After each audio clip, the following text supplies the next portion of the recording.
Beaucoup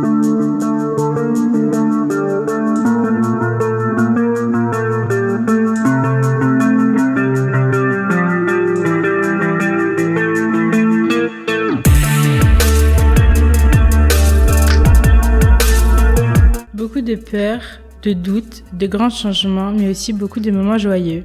Devenir parent pour la première fois peut faire peur à cause de la difficulté à voir son quotidien changer. Quelles sont les plus grandes peurs ?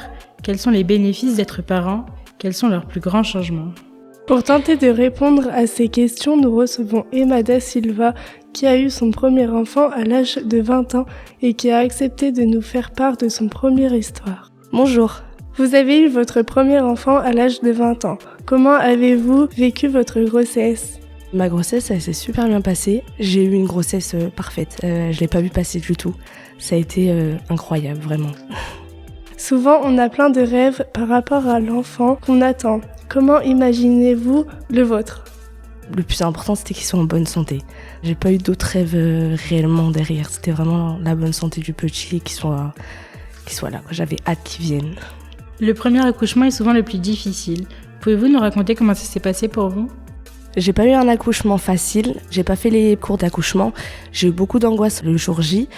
Ensuite, pour le petit, lui, il était en très bonne santé. Moi, j'ai eu beaucoup de complications. J'ai fait une hémorragie interne, donc perdu 1,5 litre de sang. Ensuite, on m'a recousu, mais on a vu qu'il y avait un caillot de sang, donc on est repassé par la cicatrisation. La péridurale n'a pas fonctionné, donc j'ai tout senti. Mais il faut pas stresser. Franchement, c'est des souvenirs qui sont lointains maintenant. Après, là, je peux vous raconter parce que le papa de mon fils, lui, était présent, donc il a pu me raconter comment ça s'est passé. Parce que moi, au bout d'un moment, mon cœur s'est arrêté. 2 fois, on a dû me réinjecter un produit pour relancer mon cœur. Le cœur du bébé aussi, au début, s'est arrêté, mais après, tout allait mieux. C'était pas de l'accouchement qu'on rêve pour un premier enfant, mais c'est des souvenirs lointains. Maintenant, j'en garde très peu de souvenirs. Pourquoi vous n'avez pas fait la préparation à l'accouchement ? Je pensais que j'allais réussir sans l'aide des préparations. J'ai pas forcément eu l'idée d'aller au cours d'accouchement, donc voilà. Mais je le conseille pour les futures mamans d'aller prendre des cours d'accouchement. Ça permet de pas faire des crises d'angoisse et de paniquer le jour J. Votre accouchement a été difficile, vous avez dû mettre longtemps à vous en remettre. Oui, effectivement, les 3 jours où on est à la maternité avec le bébé, je m'en suis pas occupée du petit parce que j'étais couchée. Au vu que j'avais perdu 1 litre de sang, on m'a pas mis de poche tout de suite de sang, on m'en a mis le dernier jour avant que je sorte de l'hôpital. Donc très fatiguée. Puis j'ai eu aussi un œdème au niveau du vagin, donc je pouvais pas bouger. Donc heureusement que le papa était là pour s'occuper du petit. C'était très très très dur ces 3 jours à l'hôpital. Et le papa, lui, comment est-ce qu'il a vécu tout ça ? Beaucoup de peur. Il a eu très très peur. Après, moi, je le rassurais ce que je pouvais, mais il a été très fort. Franchement, ce jour-là, je le remercierai toute ma vie d'avoir été aussi fort pour un premier enfant. Les papas, souvent, ils sont pas autant de force, mais lui, il a été très présent. Donc voilà. Les moments à la maternité sont l'occasion de découvrir le bébé et de faire ses premiers pas en tant que parent. Quels souvenirs en gardez-vous et quels conseils vous avons-on donné ? Les souvenirs qu'on garde, c'est les premiers regards qu'on a eus avec notre fils. Et après, tout ce qui s'ensuit, les nuits, même si c'était des nuits compliquées, on garde des souvenirs. Et les conseils, on n'en a pas eu forcément. On est parti de la maternité, on nous a pas donné forcément des conseils, mis à part pour la nuit. Pas tant que ça, on est parti, comme ça. On nous a lancés dans la vie et puis pas de conseils, rien du tout. On s'est débrouillés par nous-mêmes. La véritable vie de famille commence au retour à la maison. Comment vous êtes-vous organisé avec le papa pour cette nouvelle vie ? On a alterné les nuits, donc un qui faisait la nuit, l'autre se reposait. On alternait comme ça. Et puis beaucoup de communication, c'est très important pour les débuts, parce qu'on peut très vite craquer avec un nouveau-né, c'est compliqué. Et voilà. Les premières semaines sont éprouvantes, notamment à cause du manque de sommeil. Avez-vous des conseils à donner aux jeunes parents qui sont dans cette situation ? Comme je disais pour la précédente question, c'est bien d'alterner avec le papa, en fonction que l'un se repose pendant que l'autre surveille l'enfant et qu'il fasse les nuits. Et la communication, ça permet aussi de bien tenir.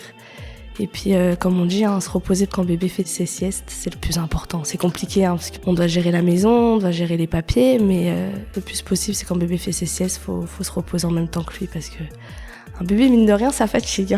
C'est un travail très dur. Donc voilà les conseils que je pourrais donner. Quand on est jeune parent, les adultes autour de nous viennent souvent nous juger, nous aider ou nous donner plein de conseils. Comment l'avez-vous vécu ? Moi, j'ai eu beaucoup de jugements, exactement, en étant enceinte jeune. Je les ai pas écoutés. Je me suis fait à mon idée à moi, j'ai pas pris en compte ce qu'on me disait, c'était notre choix. Ça rentrait dans une oreille, ça ressortait de l'autre. Après, j'étais beaucoup entourée par maman, donc ma maman, elle était très présente pour moi au niveau de la grossesse. Donc, elle m'a beaucoup permis d'avoir confiance en moi et de me dire que, de toute façon, s'il est là, il est là. Donc, les jugements, faut vraiment pas prendre en compte. C'est nous et notre enfant, et puis ça va être notre famille à nous, et c'est le plus important. Les questions d'éducation peuvent être compliquées à gérer dans un couple. Comment ça se passe avec votre conjoint ? Malheureusement, avec mon ex-conjoint, on s'est séparés. Mais on est resté en très bons termes pour le petit. Pour l'éducation, on communique beaucoup, on essaye de se mettre en accord. Après, c'est compliqué, il y a toujours un parent qui est plus souple que l'autre. Mais pour pas montrer à l'enfant qu'il y a une différence, la communication, c'est le principal. Donc on communique pour pas que le petit comprenne que chez papa, c'est comme ça, et puis chez maman, il y a des règles. Donc c'est la communication le plus important. De la première fièvre au premier pas, les premières années d'un enfant sont mouvementées. Qu'est-ce qui a été le plus compliqué à gérer pour vous ? Le plus compliqué, c'est quand il tombe malade. La peur, la fièvre qui monte, on sait pas comment faire, on appelle la maman, pareil, la maman est stressée parce qu'elle est mamie aussi, mais oui, c'est quand il tombe malade, les allers-retours à l'hôpital, parce que moi, le mien, il a attrapé une bronchite très tôt. On trouvait pas ce qu'il avait. Au final, il a été diagnostiqué asthmatique. Il a eu de la ventoline, donc grâce à ça, ça s'est amélioré. Mais les débuts, c'était très, très compliqué. C'est ça les plus durs, ouais. La première fièvre, les dents qui percent, ça, c'est compliqué.